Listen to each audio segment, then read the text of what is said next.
brought to you by Silver Pumps and Motors.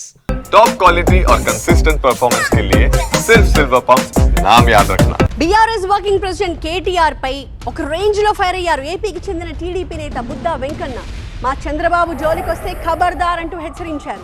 మాజీ మంత్రి కేటీఆర్ పై TDP నేత బుద్దా వెంకన్న తీవ్ర ఆగ్రహం వ్యక్తం చేశారు. బీఆర్ఎస్ ఓడిపోయినప్పటికీ కేటీఆర్ కి వెకిలి చేష్టలు మాత్రం పోలేదు అన్నారు. చంద్రబాబు అరెస్ట్ పై వెకిలిగా మాట్లాడినందుకే బీఆర్ఎస్ ఓడిపోయింది అన్నారు బుద్దా. చంద్రబాబుని విమర్శిస్తే కేటీఆర్ సిరిసిల్లలో కూడా గెలవరు అంటూ జోస్యం చెప్పారు.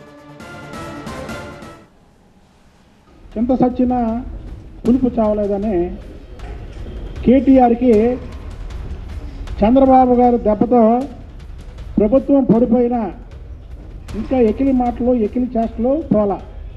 గత తెలంగాణలో ఎన్నికల ముందు చంద్రబాబు గారిని అరెస్ట్ అయితే అక్కడ కార్యక్రమాలు చేస్తుంటే ఆ కార్యక్రమాలని అడ్డుకొని ఎకిలిగా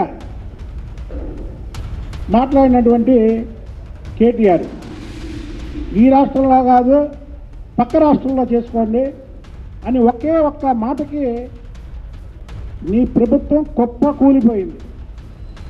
ఖమ్మం జిల్లాలో కానీ మహబూబ్నగర్ జిల్లాలో కానీ అలాగే ఆంధ్రాకి బార్డర్ అయినటువంటి నల్గొండ జిల్లాలో కానీ నీ పార్టీ తుడిచిపెట్టిపోవడానికి ముఖ్య కారణం చంద్రబాబు నాయుడు గారి మీద ఎకిలిగా మాట్లాడడమే కేటీఆర్.